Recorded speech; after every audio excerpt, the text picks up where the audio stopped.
My color blindness has struck again. So, as you know, I was out in the yard the other day, and I can't tell the difference between red and green. I have to tell you, Yes, poison ivy is mostly green. Like when you look at poison ivy, it's not all that red unless it's fall. fair. I wouldn't know. To me, everything looks green. So, as I was weeding what I thought were weeds and doing our household a favor, turns out it was weeding poison ivy. I'm touching my face, scratching my arms, hanging out on my phone, just having the best time weeding. Go to the dermatologist on Monday just for a routine, kind of checkup. And it just happened to be that I had a small breakout of poison ivy on my face. By the end of the day, whole face had swollen up. Next day I woke up, couldn't open my left eye, broken out all over my body. Now I'm on 4,000 different drugs. And it looks like I've had a fight with a really bad sunburn or something. You lost the fight with the sun. I lost the fight with the sun. Yeah. So now my face is all messed up. So if people are wondering why I look so weird, I'm not my normal stud self. I think we're going to have to cut it so that it's just you saying that you're on 4,000 types of drugs right now. You're like the Elon Musk. They're all prescribed. Well, yes. They're all legal. They are all legal. So what have you learned from this experience aside from like don't weed? As it turns out, I'm very allergic to poison ivy. So now I have to wear boots wherever I go and basically in a hazmat suit when I'm outside in the woods. The other thing I learned is when you have a really bad allergic reaction, it can lead to hives. So your immune response freaks out, and anything that happens to my body, I develop a hive. So if I just sit here and scratch my arm, by the end of this thing, I will have a strip of hives right here. It is amazing, the human body, what it will do and how annoying it can be at times. It like punishes you. It does punish me, but I had no idea any of this could happen. So I don't have a wedding ring on today because my whole finger broke out from my wedding ring. I can't wear a watch, my whoop. Oh, your whoop. My whoop. What do you do? You can't track anything. It's actually probably a horrible. good thing that I'm not tracking it because the last week I've just been lethargic. Yeah. Myth busting though, because we've also learned that if you have poison ivy, I cannot give it. You cannot give it to me. Correct. Which is something that when I was a kid and used to get poison ivy all the time. I thought that too. Right. Yeah. Yeah. The one thing though, the caveat to that is if I touched the poison ivy and then touched you and the oils were still in my hands, then you would get it. Right. But if I wash my hands, then I can't give it to you. Right. So just because you rode in my car the other day, my car is not unsafe for the next passenger. Well, the funny thing was that I was a little nervous about. I did the poison ivy, the weeding, and I made cookies. Oh, yeah. Then I brought the cookies to a party. But I haven't heard anything from any one of those parties. So either they're all dead or that everyone's fine. Well, you must have washed your hands before you made the cookies. Probably, yeah. I'm usually a pretty clean person. So I would assume that I did that. Yeah. Or they all just to have poison ivy and nobody's talking about how did I get this poison ivy? Correct. It's like a COVID party when like everybody went and they all got COVID. And no one said anything. No one said anything. Yeah, because they didn't want other people to think they had COVID. Everybody's got poison ivy now, but no one says anything about it. Okay. Yeah, so I've just started a poison ivy epidemic amongst our friend group. This is a real fear for me because when I was a kid, I always got poison ivy. So I've always been very, very concerned about getting poison ivy. And that's why we hire this poison ivy company to come remove the poison ivy from our property. Yeah. I've shared their contact information with you. They're coming Saturday. It's worth it. Yeah. It's so worth it because you don't want to I just found some poison ivy by my deck for the first time ever. Maybe it's like a really bad poison ivy year or something. I don't know. Granted, I haven't ever really looked for it, so maybe I'm just paranoid about it, and when you're paranoid about something, you notice it. Yeah. I've had it before, and it's just broken out a little bit around my ankles and around my wrists and stuff like that. Yeah. But this was, just look at me. Yeah. Your recency bias is going to be pretty strong on this one. It is. For a long time. Yeah. Now I don't want to say I have a fear of poison ivy, but I definitely don't want it again. Yeah. All right. Fair enough.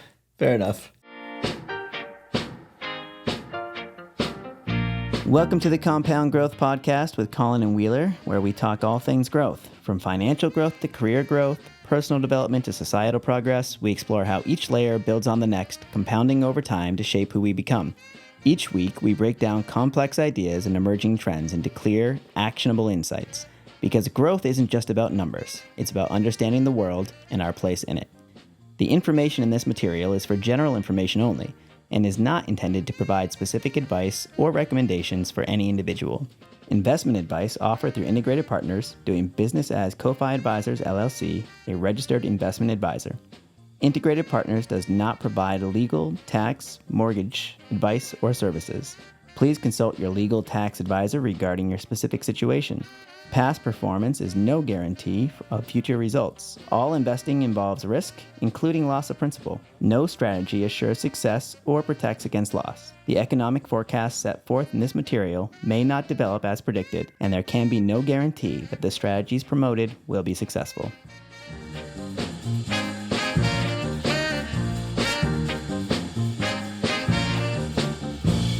Today we are talking about wealth inequality. And I love this topic. The state of wealth in our country, how we perceive wealth, what our relationship is with wealth, and maybe what our relationship is with just money in general, because sometimes it doesn't really kind of feel like wealth.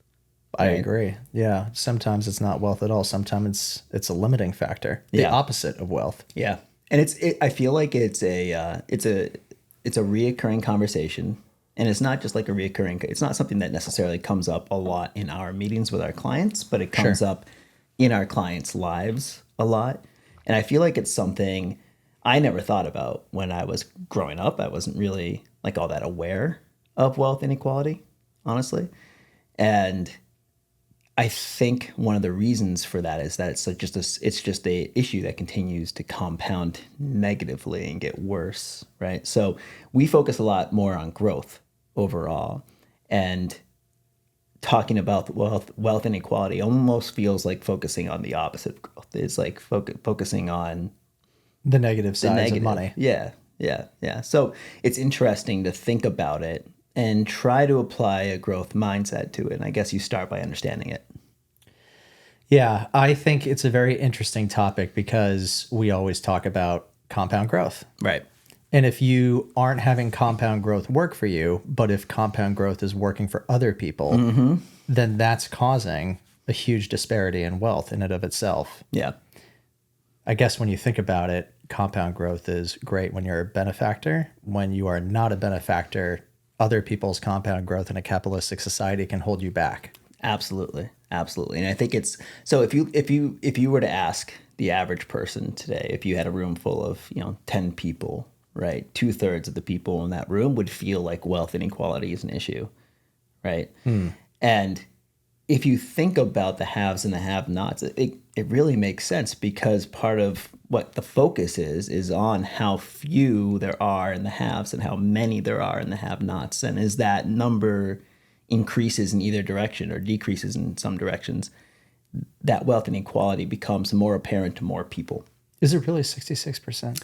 61 to 71%, depending on which research you look at. So let's say 2/3. Wow.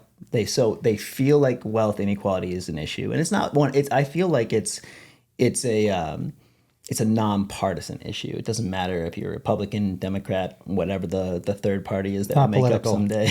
Right. It doesn't matter what you politically believe. I think that we are all aware that some people have money and some people don't. Right. I mean, you also hear the quotes all the time about the rich get richer. And the reason for that is because stock market tends to go up, real estate tends to go up, and if you don't own any stocks, real estates, or business, right, you're falling behind. You're falling behind every day. Yeah. So if you think about that, then, and you think about, we have the percentages, we have the studies. Anecdotally, you see it around you, right? We live in the seacoast, New Hampshire. Right. Trying to buy a house here is next to impossible, right? Unless you find yourself in a situation where you have somebody helping you out with that house. You've got, an inside track. Like the market is very limited. There aren't a ton of houses for sale. Right. The asking prices are extremely high. Yep. And mortgage rates are almost unmanageable. The only way, not the only way, but one of the most common ways that people navigate that is if they're already current homeowners. Right. Right. I look at our situation, we're going to move in the next few years. If we didn't own the house that we own now, and if we didn't buy it, I mean, we bought it back in 2017, but if we didn't buy it around that time period, we'll say pre-COVID, you've missed out on a lot of appreciation. We wouldn't be able to move to the next house without that appreciation in our investment. Yeah. You know, the people, we bought our house in 2015, so 10 years ago. This is our 10-year anniversary moving into our home. Nice. Yeah. We're celebrating with some furniture. Cool. Meaning that we finally have furniture for our house. No, I'm just kidding. We're getting some grown-up adult furniture. But the people we bought it from, the guy was complaining to me. He's like, I'm taking a bath on this one, right? Like he felt like because he basically broke even during the time that he was there, that I was like hosing him or something like that. But the people he bought it from literally took a bath because they bought it in 2006 and he bought it from them in 2010. And the housing market had not recovered. No. Right? Yeah. So perspective. Right. It really matters. But yeah, to your point, if you are already in the market, that can be a saving grace. Well, the thing that I think about, and you're a perfect example as well, I can't remember the exact stat, but I want to say the average person holds on to a house about 6 years. Okay. I think it's around there. Can we verify that? Yeah. Yeah, we'll verify that. Tori fact check. So if you think about the way that mortgages work, an amortization schedule means that you're paying all of your interest up front. A lot of people think when you have a house and you're paying on your mortgage, the first few years that you're also paying down your principal. It's very, very little. So if you bought a house for $500,000 after 10 years of making those mortgage payments, you've hardly made any impact to your principal. Yeah. So unless you've had significant appreciation in your house, the only thing you've done is hand interest payments to the bank. Yeah. So you're trying to grow into the next house, right? Like you're hoping that your house is appreciating to the point where you can actually sell it and take some money from that growth because you've done nothing to increase the Right. Right. 100%. Yeah, it's a very interesting situation because if you don't hold it for the life of the mortgage, people say, oh, well, I have this 3% mortgage rate. That's true. You do have a 3% mortgage rate if you have the mortgage for 30 years. If you have the mortgage for verified 11.8 years, if you have a mortgage for 11.8 years, and if you have a 3% mortgage, really your mortgage is probably in the teens if you don't hold it for the life of it. So you're suffering from that. Now, going back to the compound growth and the disparity of wages and income and assets, it's probably not until recently that we've seen so much of an increase in real estate where it's caused even more of a disparity. Yeah, that's true. I mean, we, especially with COVID, like we pulled forward like at least a decade worth of growth, right? And if you were along for that ride, then great. And if you weren't in the market, then, you're even further behind than you were or should have been pre-COVID. Totally. Right? So walk me through this then. Has it always been this bad? Right. So what's interesting is that perspective really paints a picture and... Tangent, meditating this morning, guided meditation, and it was a visualization meditation, and it was essentially you're in a field, you're looking up at the sky. Okay. Right. So wide open, expansive sky for as far as you can see, blue sky, right? And then one lone eagle flies across the sky, and you're reminded that your perception is just your own. You are one person with one perception. This is a Peloton one. This is a Peloton. Okay. I might have done this one. Right. So it was good, right? But it reminds me that, I think we can agree there's a problem. Understanding why there's a problem and how to think about the problem and, what your perspective is of the problem versus mine versus Tori's versus anybody else's are going to be somewhat different. But I think we have to first understand exactly what the problem is, right? So let's go back to the 1970s. Okay. And the reason we're talking about this is because Jessica's Uncle Paul said to a group of family members recently that, if you look at a chart of wealth inequality, I think is what he called it at that time, and wage inflation, you can see that it has just worsened and worsened, and the gap has broadened and broadened since the 1970s, right? Now, he later sent that article, and that article was about wage inflation versus productivity. And I feel like that's a very different different conversation. That's not the same. But it got me thinking about this, and I didn't want to comment without taking time to understand this a little bit. So there's a sentence I'm going to say, and you could take it a couple different ways. I'm going to tell you that wage inflation has grown at a pace where the lifestyle that if you were, let's say that you in the 1970s, you were a teacher, for example, or Okay. You had just average income. Maybe in the 1970s, the teacher still wasn't being paid average income, but let's say that you had a typical household income in the 1970s, right? Wage inflation has grown to the point where that income would basically be the same today, right? You would be able to buy the same loaf of bread. You're growing by, we'll say if inflation's 3, you're growing by 3. Well, so wage inflation has actually been 40%. The 3% inflation that we use for planning purposes is measured in a lot of different ways, right? But wage inflation or wages have grown by 40% since the 1970s. Okay. Okay. So your lifestyle in the 1970s, you can say that the average worker in the 70s can afford the same lifestyle that they did in the 70s, they can afford today. Okay. Right. The problem is you can say that, okay, there's not really that's not really a problem. They just haven't made any progress. Right. The problem is that the lifestyle that you wanted in the 70s is very different from the lifestyle that you want today. Talk me through that. Right. So let's think about how we got here. Let's get some crazy numbers because we're going to be a little bit dependent on the stats today, because I think there's some really cool, interesting stats. You're familiar with the Keeping Up with the Joneses, Of course. right? Okay, so that's essentially a perceived dislocation in your lifestyle versus your neighbors, right? And what happened, if you really think back to, let's start with the early 40s and into the 50s, right? So Okay. America in the early 1940s, industrialized America, right? We have this massive dislocation come through in World War II, right? That takes a lot of the men out of the workforce. Sure. It brings more women into the workforce. And then on the other side of World War II, we have this, new day in America, right? This idea of America is now the superpower, Right. And we are going to just excel through innovation. There was a ton of innovation during World War II. Yep. And now you go from in America in the 1940s where, life was a little bit simpler. There weren't that many technological advances to now everybody has a TV. And it doesn't happen overnight, but at some point people have TVs. Right. Right. And when everybody has a TV, there are 3 or 4 channels that they can choose from.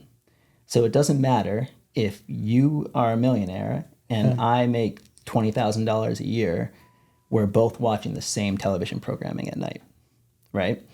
If you think about the disparity in cars, nobody's driving around Lamborghinis. Nobody's driving around Porsches. Nobody's driving around SUVs. They were all one version or another of a very basic car. I have a fact on that. Yeah, As you know, I'm a car guy. as you are. So Ferrari in the 50s made the Ferrari 250 GTO, which is now the most valuable car in the world. Okay. Okay, so it sells at auction $50 to $75 million, depending on the condition. That was considered basically a race car for the road at the time. Okay. And do you know how many they made? 100. No. Less than 100. Yes. Less than 20. Less than 20. Now, when a Ferrari comes out with a limited edition race car for the road, their V12 flagship cars, they make 1,000. Okay. Yeah. So when we talk about disparity and all of those kinds of other things, I mean, the reason why those are so expensive is because there's a very limited supply, because there were so few buyers in the 50s and 60s. I mean, you could have bought one of those cars in the 80s for like next to nothing. Yeah. But now people realize that there's none of them around, and there's a lot of Scarcity. people online and on websites and on car auction websites that the Yeah. prices just skyrocket on Yeah. that sort of thing. Yeah. So like the average, so if there's 20 of those, if one of those was driving around your neighborhood, that really stood out. Yeah, Right. for sure. And you might see that car and say, wow, that's a really cool car. I wish I could get one. But you wouldn't be able to fool yourself into thinking that you could. Right. Right. So like your perception of wealth, of having, right, was very similar to what your neighbor had. Yep. Right? There weren't that many differences. As technology advances, there become more and more differences, right? And then as other demographics evolve, right? As women, so women were not in the workforce. They were, the traditional American family, stay at home, homemakers, homemaker. whatever it might be. Then some of them go into the workforce. Not as many as you might think. Like Rosie the Riveter did not actually get 100% of women into the factories. Right. But more women go into the workforce. They are displaced to a large degree when the men come home from the war, but not 100% because not 100% of the men came home. So fair. So there's an increased percentage of women in the workforce post World War II. Okay. And that goes up little by little by little up until right around 2019 is when it peaks, right? So we get from the point where we're like in the high 30s in percentage of workforce contribution from women. Okay. In the 1950s, like early 1950s, we hit 60%. Really? Yep. At one point, that was the very peak that we hit for women in the workforce. And then I take it went down after that. And then it went down. Yeah. Okay. COVID, right? COVID, women go home. More women stay at home because the kids are at home. And it's always disproportionate that way. It still skews more that the women are going to take care of the children. Right. Right. Just societally, that's what we've done. Right. So at the same time, though, as women enter the workforce, that increases income and that increases spending. And we go from a society where we are a single income household to 2 incomes in a household. But as that normalizes, that goes from like, oh, wow, we have all this extra money to being, oh, you need to be a dual income household or else you can't afford life. Right. And why can't you afford life? Well, it's inflation, but it's also just increased consumption, right? So let's think about, you're a car guy. Okay. Right. What was I have pop quiz questions that you may know. I'm excited. Most people won't. Okay. How much, and we'll think in decades, how much was a Honda Civic in the 1970s? I'm going 6,000. Ooh, you went high. Yeah, it was 2,000. Oh, wow. In the 1970s. Okay. Right? Yeah. How much is a Honda Civic today? Starts probably around 22 for the lowest price one you could possibly have. Yeah. If I had to guess. In middle of the road might be like 25,000. 25, 26. Right? Yeah. Nailed it. Right. Okay. So massive inflation in the Honda Civic. Even deeper, how many pounds is a Honda Civic now? I would say, without knowing the specific, let me think on this a second. I'm going to go that it is probably now 3,600 pounds. I thought you were going to get it. I was like, he's going to be so close. It's 2,500 pounds. Oh, but in the 1970s, 1,500 pounds. So 1,000 pounds of additional technology features added to the car. Yeah, just why? We need more space. Our car of the 1970s is too small, and we need more space, right? Think about the average vehicle price at that time. The Honda Civic was fairly close to an average vehicle price in the 1970s, right? Now the average vehicle price is driven up to the 50s, right? It's like $50,000 is the average vehicle purchase price for a new car in America. Because most people want SUVs. Exactly. People don't want the Honda Civic. Nobody's buying the Honda Civics now. Isn't it Ford just completely discontinued pretty much the making of every single car? Now they only make SUVs and trucks? Yeah. Because it wasn't profitable to make cars. Nobody's making money on those sedans anymore. Nobody wants to drive that. Well, the only reason in my mind why probably Honda and Toyota and all these other companies that are Japanese that continue to make these small cars is probably because they're being bought so largely overseas. If you go to Europe, there's a ton of small cars versus here it's just massive SUVs, pickup trucks, whatever it might be. So if you think about we need more space in our cars, let's think about the houses. Need, right? Yes. We desire more. Right. So let's think about a house, right? So average size of the house today? 2,300. Yeah, right around that 24, 25, right? Okay. Average size house in the 1970s? 1,500. Yes, nailed it. Really? 1,500 square feet. Okay. Right? House I grew up built in the 70s, I think it was. Yeah, it was a little bit bigger than that. It was like 1,800 square feet, right? For a family of four. For a family of, well, we were three at that point. So we need more or want more space in our cars. We want more space in our homes. We also want better improving technology. We don't want to just sit there and be hot and miserable in our nice brand new homes. So we want air conditioning, right? And efficiencies. Yeah. We want. And we want these things because they're marketed to us, not just by like social media, not just by like TV, but just by the Joneses next door. Right. Right? They have it. So we have to have it.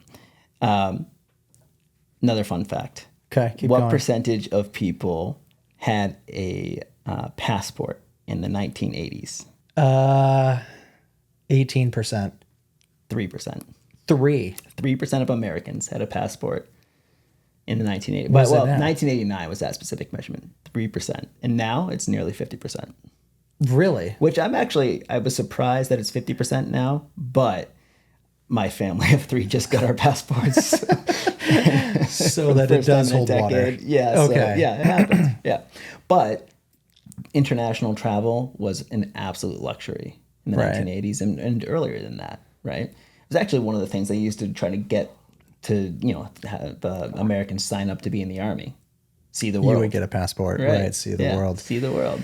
That's interesting. So, and I don't know if this is your argument, but do you believe that the reason why there's such a disparity is because of consumption and keeping up with the Joneses? Is that where you're arriving to? I think that's a large part of it. I think the fact is, it's not just perceived, it's all around us, right? And it's in our faces more and more and more, right? It's every time you pick up a phone, it's in your face. Every time you look out the window on the highway, it's in your face. You turn on the TV, it's in your face. And we went from a society that was all in it together to in competition with another, right? And I think, one of the reasons that you have this like anchoring to the 1950s America is because we were basically on a high from winning the war, right? And it was really the first time in history that it felt like we were all in it together, because before that, there was tons of struggle. There was like a brand new country that went through all these growing pains. You had the Great Depression, right? But that Great Depression affected different people in different ways. Farmers were impacted differently than factory workers, et cetera. And it was really impacting people who owned stocks more than anything else. But, this was the first time in the history of this country where it felt like there was a lot of equality and everybody was on the winning side. Right? The 50s. In the 50s. And we have, since the 50s, moved further and further away from that. So you had that 44% wage increase for the average American worker, and for the top 1%, a 200% increase in wages since the 1970s. I have a question and a theory. Okay, pause it. Okay. So we watched the original Wolf of Wall Street not too long ago. The original Wolf of Wall Street. Or sorry, the original Wall Street, not Wolf of Wall Street. We watched the original Wall Street. Yeah. And the speech is Greed good. Greed is good. He gives that big speech in front of the stockholders and everything like that, basically saying, you should be trying to make more money to get ahead and position yourself and blah, blah, blah, blah, blah. Yeah. Do you think that in a capitalistic society that it is even possible to have a level playing field? I personally do not think so. I agree. Yeah. I think if we look through history, there have been periods of times where there's been huge disparity. We can even go back to the late 1800s. Yeah. Like the people that founded the country were absorbently wealthy and that built the country through the Industrial Revolution. Then I would say natural disasters and war maybe bring people to a level playing field. And this is just me spitballing. But, after that war, there was so much destruction and chaos. People came together again on a level playing field. Then it evolved. Then you had the 80s and everything, and people were spending money like crazy in the 80s. Yeah. I mean, those were like crazy drug days and fancy cars and Wall Street and blah, blah, blah. Yeah. Then you had several things happen in the 90s. You had the dot-com bubble. Then you had 2008. So I wonder if there will always be a convergence and disparity, convergence, disparity. I don't know if we're ever actually going to be able to get to convergence again. I think that we built a machine, and we talk about this with AI, not necessarily just you and I, but people are always very fearful of AI taking over. And of course, like, be careful what you wish for, be careful what you build, right? We've built a country that is itself now built upon the stock market. It's built upon big business.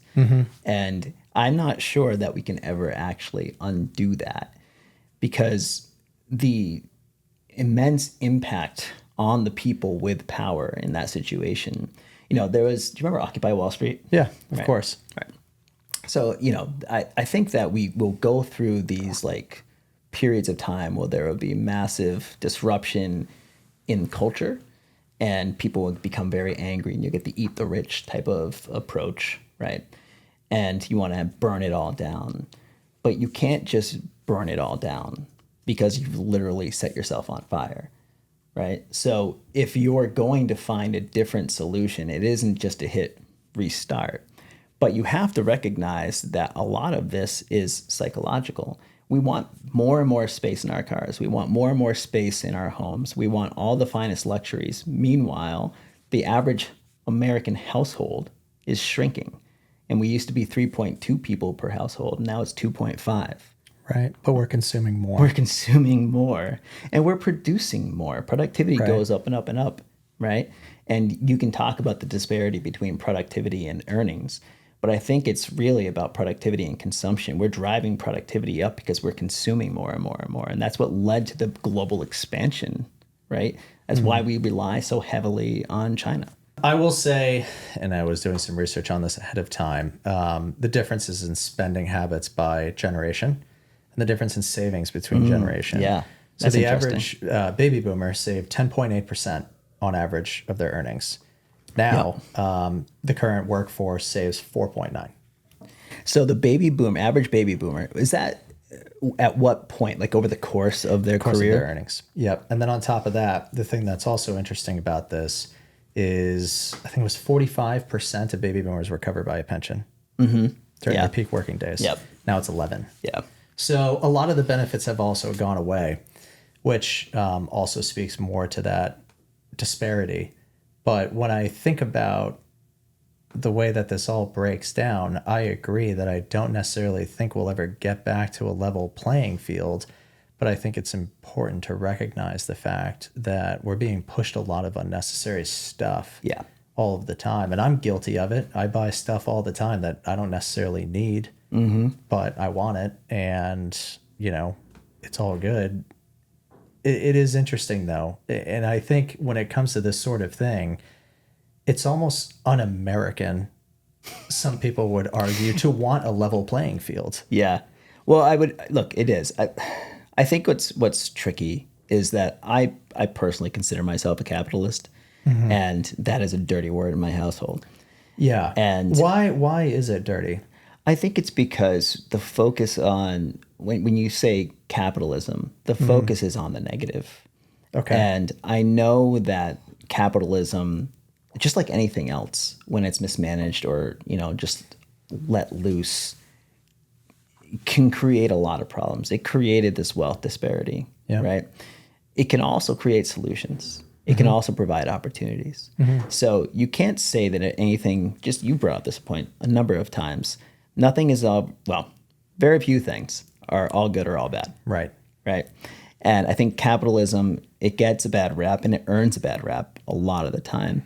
But if we just focus on that, then we lose sight of what we can create, the abundance that we can create with capitalism. Yeah, if you think about, I feel like I could really unpack this, but capitalism, what it is just recognizing the fact that the principles behind it is that money drives progress. And if you recognize that, and if you recognize the fact that it's going to be very difficult to get ahead without some sort of savings or without some sort of acknowledgement of the fact that you need to participate in the game. Yeah.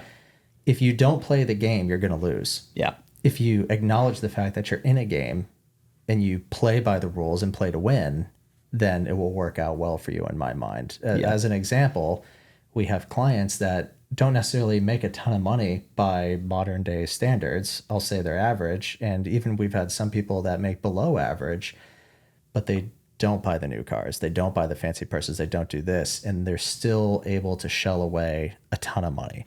And a ton's relative. Right. But when you've been doing it for 20 to 30 years, Yeah. it compounds and it works out pretty well. You stay in the same house. Now, granted, you're not keeping up with the Joneses, but it just depends on the destination you're trying to get to. I think I feel this push-pull for sure. You know, I'm aware of the problem and I contribute to the problem. Mm-hmm. And I think that the more time you can spend understanding the whys, which is really what we're trying to do today, right? Yes. Why is there this massive gap, an ever-increasing gap in wealth? Well, it's because these companies are just so well run. Mm-hmm. Like the one thing that our greatest product, aside from technological innovation, is here's how you run a company. Right. That's what this country does really, really well. Yeah. And if the main focus of the CEO is to increase profit for its shareholders, mm-hmm. it's always going to be the main focus, the number one priority for the CEO of any large company. So you have to accept that and, to your point, learn to play the game, right? Think about, did you ever see Miracle? Yes. Right? So Miracle for a long on Ice, time. Yeah, Miracle on Ice. Yeah. What's great about that story is that the underdogs, it's one of the great underdog stories out there. The Americans had absolutely no right to beat the Russians in that game. They were outmatched in every way. In every single way, except for one, and that was endurance and heart. And just the ability to just create a team that was going to kind of, die for each other to one degree, right? They worked harder than the Russians did, and they won because of that. And they had the right spirit. They kind of emulated the American spirit at that time. And that's why everybody, I think, latched on to that story. You said something about companies and mm-hmm. them being very well run, running society, so successful. I think personally one of the biggest benefits as an American citizen, sure, we can talk about freedom of speech, security, all that good stuff. I personally think the greatest benefit of being an American citizen is being able to participate in capital markets. Yeah, I mean, what are the other benefits aside from perceived freedoms? Right. So, I mean, but if you think about it, you go to many other countries, they don't have a Fidelity app. They don't have a Vanguard app where we can just take money. I can put $10,000 in, compound it over 30 years and walk away with 150. Mm-hmm. That doesn't exist in other places of the world. And for us to have that ability to say, well, I won't buy this car, I'll buy this car, and I'll take that money and I'll invest it. Yeah. That is the biggest benefit of capital markets, in my opinion, is that you can actually walk away.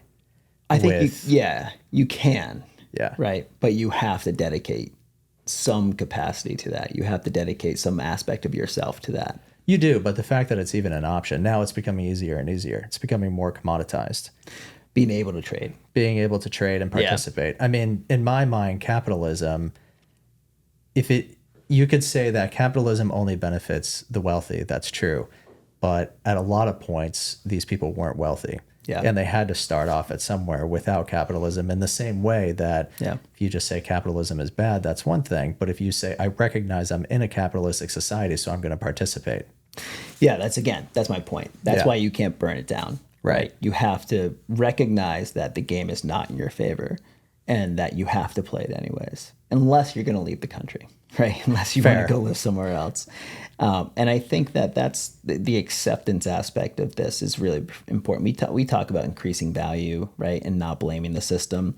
I think that you can't blame capitalism for being capitalism. No. You may not have had a choice to be a member of this country in the first place, right? Of course. At some point, you may choose not to be. But while you're here, instead of rebelling against the system, you can do, I think, two things. You can participate and you can improve. Because while one thing, it was just a slip. You didn't mean to say it, but you said companies run society well, right? And I agree that companies run society, but they don't run it well necessarily. Fair. I mean, they're quite self-interested. Right. So, but what can you do, right? Like you and I have created a company, and we get to control or at least guide, our culture here, right? Our impact here. Like we get to make a difference in our small little piece of the world. And I think that if you look for opportunities to make a difference, and if you can use the wealth to make a difference, then you can operate within this prism in this society and not just kind of fall victim to it. You don't have to buy the Rivian just because it looks cool and you're going to have fun camping out in that car once over the next 3 years. Like, you don't have to do these things. You can choose not to, and then you can choose to take that money and give it to the Gather Food Kitchen, which is not exactly the same thing. It was like I donated $700 to Gather. It would have been $100,000 for a Rivian. So Yes. But I think that you have one of the freedoms that you do have is the freedom to choose how you or what your relationship is to our society overall. I think that's fair. I think it's probably easier said than done from someone that's struggling to make certain payments on certain things and is thinking, well, I can't even afford to put money away for retirement or, send my kids to daycare. And that's probably a tough thing to kind of sit back and soak some of these conversations in. So I can't necessarily say that, I relate to everybody's struggles in regards to that, but there has to be some way to see the fact that we're in this situation and capitalism isn't going away anytime soon. And in fact, money is being fueled and brought to us all over the world to expand our capitalism. Yeah. I was talking less so now. I was talking about just a while ago, and I was having a similar conversation with my father-in-law recently about, how he was saying capital markets is basically our biggest export. Yes, it is. And something that I was just looking up is the amount of money that we bring in every year as a country from capital markets. And it is trillions and trillions of dollars come into our country every year through capital market investments, because the U.S. is still the number one destination for money investments. Yep. And if you are a U.S. citizen, you're benefiting from that because that's going to the companies that we're all involved with. Yeah. Whether that's through hiring, whether that's through products, whether that's from whatever it might be. It is an interesting situation. But if you're not on the receiving end from that, that's tough. And that's something that I don't know. I think it's tough when you think about, we talked about wage inflation. So wage inflation being up 44% since the 1970s for the average household. Mm-hmm. We talked about 200% for the top 1% of Americans, right? But in reality, CPI is up 700% since the 1970s. So if you want to cure inflation, it isn't to put everybody out of work. It's to change the collective mindset. And I don't know if we're capable of that as a country, right? But I know that we have created this monster and we've got to figure out how to tame it, right? We've got to figure out how to not get clawed to bits and pieces by it. And I think that starts individually, and then maybe at a family level, and then as a community, and then as a culture. It has to be from starting at square one with education. Like, people have to develop. I think it's really messed up how there's basically predatory lending as you go into college. Yeah. We've talked about higher education before. However, there has to be some sort of educational system where it teaches young people to save, to Yeah. avoid taking on high interest debt, to avoid taking on those high interest car loans and things like that are going to hold them down. Yeah. Because if you get into that cycle of overspending from the start, you're set back so far in advance versus people and kids that we have as clients that started putting money away in a Roth IRA when they were mowing lawns. Mm-hmm. Now they have so much more money than everybody else, and it's absurd. Kaylee and I were talking about this the other day. I think the cost of Harvard now is $84,000 a year. And if you were to take, let's just say we had a child that was gifted and really wanted to go to Harvard and made it in. So obviously this is 18 years from now, so it's going to be even more, but we'll say it's $350,000 when you factor everything in from For the books. 4 years? Yeah, for the 4 years. Okay. Yep. So we'll say $350,000, make it a nice whole number. As opposed to paying for that education, what happens if we took that child and said, you can go to trade school, take that $350,000 and we'll invest that for you. Mm-hmm. Or you can use it to buy a first-time house. I think, and we were talking about this earlier as a team, I feel like the higher education system is finally going to change so drastically. And I feel like there's been all these evolutions. You know, I didn't have a laptop, right, in the classroom. Sure. And now AI is there and available to write your papers for you. I think that we need to change the way we think. That's the whole point, I think, of school, is to go and figure out who you are and how to think. Right. And if you go there and you just regurgitate facts or slap together AI papers, that's not going to help you do those things anymore. No, 100%. And it's certainly not worth the value. I mean, we had a discussion about this yesterday, whether or not it would ever make sense to send our kids to like an Ivy League school where it's that expensive. Yeah. Because $350,000 in 30 years, we'll call it as near as makes no difference, $3 million is what that child would walk away with. If you were to invest it at going market rates. If you're not going to benefit from the networking at school, if you're going to Harvard Law and you really want to become a high-powered lawyer, I could make a pretty good argument that the people you're going to network with there will set you ahead. And I saw this thing where I was talking about how have you seen these where they ask the people on the streets what their ideal spouse is like? Oh, no. I don't know if I want to know what these answers are. I'm sure Tori's seen these.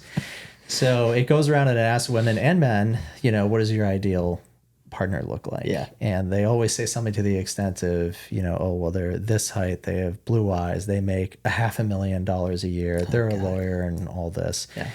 And the odds of them finding that person are like 0.2%. That doesn't really exist. And the typical response is, well, how do I find someone like that? And we'll research it.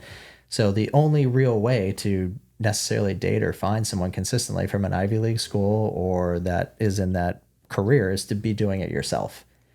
So if you really wanted to go work with people who went to Harvard Law and are very high paying lawyers and things like that, you should probably go to that situation. In the same way, when I was in college, I remember we were all interviewing for private banking positions out of college. Pretty much me and all my friends got passed up because we didn't go to an Ivy League school. In fact, my friend made it to the final round, and one of his final questions was, you know, where'd you go to school? And because he didn't say Harvard, MIT, or any of those other schools, he was basically out after like a 6-round interview. Yeah.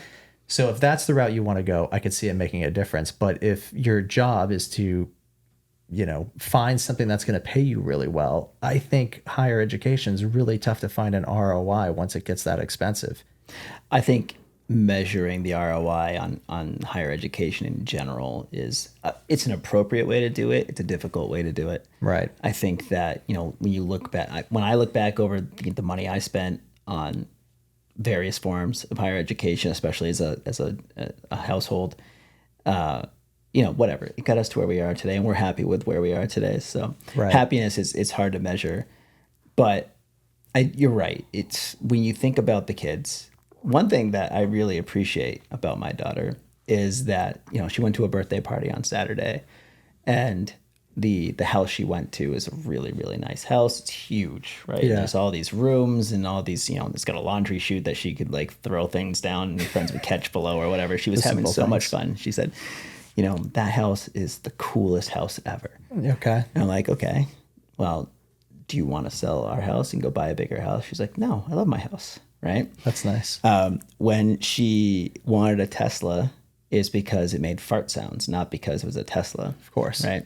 And when I told her that I didn't think we were going to buy a Rivian, she was disappointed because she really liked the sunroof. And then she said, but what would we do with this car anyways? I'm like, well, we'd have to sell this car. And she's like, but I love this car, right? And, you know, I've got it's a mediocre SUV, right? And it's 5 years old and it's halfway through its life probably. But she loves it because it's all she needs. It's not anything more or less, right? And she doesn't need more. And she very rarely needs anything outside the moment. When she wants something, it's because it's right in front of her. And if she doesn't get it, she forgets about it and she moves on with her life. And I feel like if I could approach things a little bit more that way and not, she gives in a lot, right? She's like, oh, I'm going to spend my money on this thing that I saw walking out the door of the store. But if she were able to get away from that point of sale, and I could have that mindset of what I have is enough, which is what her general mindset is, I think, most days. Yeah. You know, I find myself just taking moments to walk around my house, which is, you know, a house that I've thought many times about, how have we outgrown this house? It's not in the neighborhood we wanted to be in, whatever. And I felt trapped there because I refinanced during COVID, and, you know, it's a great rate. Why would I ever sell this house? Of course. But when I walk around the house and I think about the memories I've made in the house, it's hard to imagine myself ever leaving it. Mm. You know? The keeping up with the Joneses hasn't rubbed off on Michaela. She hates the Joneses. No, I'm just kidding. She likes to watch the Joneses on TV and imagine their fun lives. But yeah. I guess on your point, though, if you're not happy with what you have, you won't be happy with what you get. Yeah, like all the construction above us. That's been exactly. It's been so loud today. Yeah. But yeah, you're right. That's a good point, Collin. I think that, you know, being able to just appreciate what you have, I feel like it really starts with appreciation and gratitude. And we don't do enough of that. No. And I recognize that if we were, as a society, were just to hit a button and stop our spending, the stock market would tumble. The country would fall into chaos. Like, we can't do that. It's all propped up on greed. Right. But I think that when we accept that greed has a purpose, if not a admirable quality, like, it's all of these elements of our country, good and bad, have some sort of purpose, and hopefully we can recognize that purpose and move forward in the right direction from wherever we are. I think what's tricky is capitalism, in my mind, is competition. Yeah. And there's a lot of competitive people out there. Yeah. And keeping up with the Joneses is competition. Yeah. So if you're a really competitive person, I tend to be fairly competitive when it comes to things. I hate losing at sports and board games in particular. But with that being said, it's they put people against each other to really drive that competition and send it home. I think it's kind of what this country is really built on. It is. So I don't know what the solution is here, but I think ultimately just understanding our place and how we can try to improve our circumstances and maybe the circumstances of the people around us, then we're moving as a group in the right direction. Well, I think to go back on it, if we're going to improve, is there a problem? There isn't a problem. There's definitely a problem because we're improving. Right? Is the problem, though, the mentality of it all? I think yes. I think that we could do with less. And I think we're going to find ourselves in the very near future identifying that and having to grapple with it. Because if we look at some of the estimates for job dislocation when it comes to the AI wave that's coming, what are we at for unemployment right now? 3 or 4%, something really low. Yeah. I've heard estimates, obviously, there's always doomers out there, but 20, 30, 40% unemployment rates. Yeah. some people feel like we're going to have a 20% unemployment rate with universal income and everything's going to be fine. And I think, if you feel like AI is going to replace you and you're a victim to it, well, then you're right. And if you feel like you're going to use AI to enhance your life and to improve your career, then you're right. You're right. So I don't know what that world looks like, and you and I talk about it a lot, but I can't imagine it's going to solve the wealth inequality problem. And I can certainly imagine ways where it's going to make it worse. I can appreciate that. I was reflecting on this a little bit, and something I was thinking about was the amount of people that are going to get displaced by AI. It's not going to happen overnight. It's going to take some time. But the industries where they're going to get displaced, certainly tech, probably a lot of service industries. I think there's going to be other areas, though, where people are pushed, where there's a massive need right now. Yeah. So I'll go back to the trade schools just as a perfect example. If you really want to make a ton of money, go to the trade schools, because I know 3 or 4 of our highest earning clients are all in the trades. And what's kind of interesting about this is everybody says, I'm going to lose my job. Well, maybe if you're in tech. Yeah. And if you're a programmer and things like that, or if you're in a service industry or whatever it is, maybe even financial services. But at the end of the day, the job that you're doing now probably may not be the job that you're going to be doing if you do get displaced, because there's a huge need for teachers. There's a huge need for people in trade schools. There's a huge need for people in a lot of different positions in healthcare all over the country. And while there is probably an overstaffing of certain industries, while people may be laid off, AI can't replace everything. AI can't replace everything. The robots are coming. The robots are coming. That's true. I do. Maybe this could go 2 different ways. Either we all have robots, and it's like when we all had TVs, right? It's like it's the great equalizer again, right? Or the robots are the ones servicing my HVAC, and that trade school option isn't really a thing. It's so hard to predict, but all I think you can do is try to make the right decisions with the information that's in front of you. Sure. And some of that might be to just increase the reserves that you have on hand, and that might mean that you don't buy the next Rivian, and maybe Rivian fails because of that. Mm-hmm. And the downside of this culture and the society and this way of approaching business is that businesses fail all the time, and we have to let them. Sears was a great business that failed. Yeah. Right? We moved on. Yeah. Businesses are not people. They are just means to an end. Capitalism is competition. Collin's comment really struck me, and I think it really drives a lot of the psychological relationship we have with this country and our place in it. Keeping up with the Joneses is about competition. It's about comparison. It's about consumption, and more it's about overconsumption. It's about looking at someone else or something else that someone has and thinking, I should have that too. Competition drives innovation. Need drives creation. We grow, we strive, we push for more. There can be a lot of good that comes from this, but there also comes a clear delineation of winners and losers. And no one wants to feel like a loser. We want to feel like winners, or at least like we're on the winning team. But when we're surrounded by inequity and inequality, by the juxtaposition of the haves and the have-nots, it really feels like more and more people are not on the winning team. I don't know what changes this. There doesn't seem to be an easy answer, and if there is one, we don't have it. But we can try. We can be proactive members of society, we can take an active role in our own lives, we can learn the rules of the game and play it to the best of our abilities. We can acknowledge that the playing field may never be even, and yet there are always ways to tip the odds in our favor. And maybe, in some cases, we can accept that we don't always get to win, or even need to win. And sometimes, maybe more often than not, winning isn't really the point. There's real value in slowing down and reassessing what truly matters in life and in finance.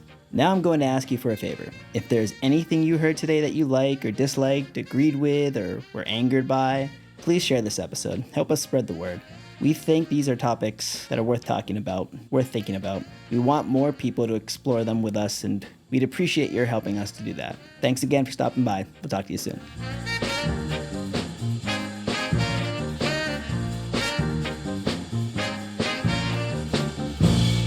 Compound Growth with Wheeler and Collin. Sponsored by Ko-Fi Advisors. Reach out today. Yay!